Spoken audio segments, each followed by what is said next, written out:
नमस्कार, मैं हूं आपके साथ वैशाली और आप देख रहे हैं दिराना न्यूज चैनल। आइए रुक करते हैं आज की खास खबर की ओर।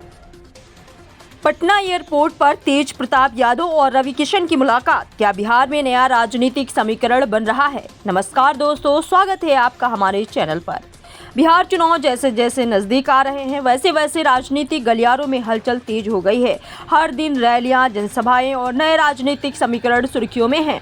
लेकिन इस बार सुर्खियों में हैं तो दिलचस्प चेहरे तेज प्रताप यादव और रवि किशन।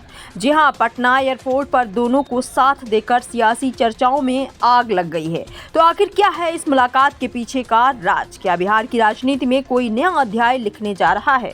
चलिए जानते हैं पूरी कहानी विस्तार से।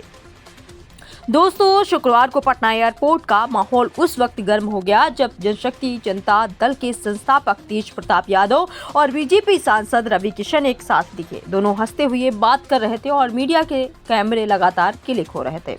जैसे ही तस्वीरें सोशल मीडिया पर वायरल हुई, लोगों में अटकलें शुरू हो गई। क्या तेज प्रताप, जो कभी बीजेपी और आरएसएस के कट्टर आलोचक रहे हैं, अब अपना रुख बदलने की सोच रहे हैं या सिर्फ एक सहयोग भरी मुलाकात थी? दरअसल यह मुलाकात तब हुई जब दोनों ही नेता अपने अपने प्रचार अभियानों से लौट रहे थे।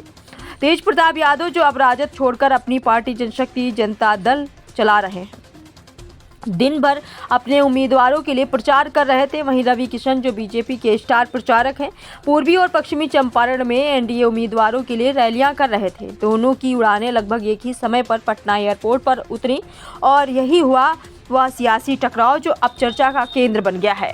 जब मीडिया ने रवि किशन से पूछा कि क्या यह मुलाकात किसी नए गठबंधन की शुरुआत हो सकती है, तो उन्होंने मुस्कुराते हुए कहा, कुछ भी हो सकता है। बीजेपी और प्रधानमंत्री नरेंद्र मोदी के दरवाजे उन सभी भक्तों के लिए खुले हैं जो निस्वार्थ भाव से जनता की सेवा करना चाहते हैं। अब रवि किशन का यह बयान लोगों के कानों में गूंज रहा है। क्या यह किसी भविष्य की राजनीति का इशारा है या फिर सिर्फ एक शालीन जवाब? ये तो आने वाला वक्त ही बताएगा। तेज प्रताप यादव से जब मीडिया ने यही सवाल पूछा तो उन्होंने साफ कहा, मैं रवि किशन से पहली बार मिल रहा हूं। हम दोनों भगवान शिव के भक्त हैं और यही हमारी समानता है। लेकिन जब उनसे पूछा गया कि क्या वे कभी बीजेपी का साथ दे सकते हैं, तो उन्होंने कहा, जो बेरोजगारी दूर करेगा मैं उसके साथ हूं। यानी साफ साफ ना कहा ना हाँ। राजनीति में इसे कहते हैं संकेतों में जवाब देना। तो दोस्तों, तेज प्रताप और रवि किशन की यह मुलाकात भले ही संयोग रही हो, लेकिन राजनीति में कोई भी संयोग यूं ही नहीं होता। कभी मंदिर की सीढ़ियों पर, कभी हवाई अड्डों पर राजनीतिक रिश्ते यहीं पनपते हैं। अब देखना यह है कि बिहार की राजनीति में यह मुलाकात किसी नई दोस्ती में बदलती है या बस एक चर्चा बनकर रह जाती है।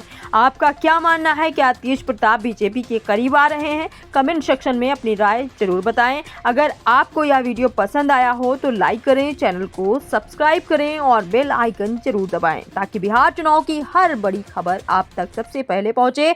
धन्यवाद। जय बिहार, जय हिंद। इनको इनके हृदय, जितना हम इनको देख रहे थे, जानते हैं, इनके हृदय को सब लोग बहुत प्रेम कर रहा है। जौन मतलब यहाँ है वहाँ, मतलब एक होता ना, एक यहाँ दिल और दिल दिमाग से मुंह पे वायर नहीं आ रहा, सीधे दिल से इनकर मुंह पड़ता। तो दिल वाले इंसान है और भोलेनाथ के भक्त हैं और महादेव के कृपा बाटे। देखिए, भाजपा में मोदी जी के यहाँ सारे अवघड़दानी भोलेनाथ के भक्त, हमारे प्रधानमंत्री भी भोलेनाथ के भक्त हैं। तो सारे लोग, जिसका लक्ष्य सेवा है और निस्वार्थ सेवा है, बगैर कोनो पर्सनल एजेंडा के, उसके लिए भाजपा तो सदैव अपना पूरा सीना खोल के रखती है और ये बात किसी से छिपी नहीं। निस्वार्थ सेवक, और इनकी छवि वही आ रही है, एक निस्वार्थ सेवक के लिए। गलत हुआ सर तेज प्रताप जी के साथ? दिखाओ, ये अब समय चुनाव के बाद में गलत सही ना बोले, लेकिन जनता ये तो तय करी। हमरा बोलना से कुछ ना, जनता प्रभु सब जानती है। वो अंदर, आंख के अंदर से आत्मा पढ़ लेती है। ये जनता है। ये अब बिहार ऊ ना रहा है, ये बिहार अद्भुत हो गई बा पहले से।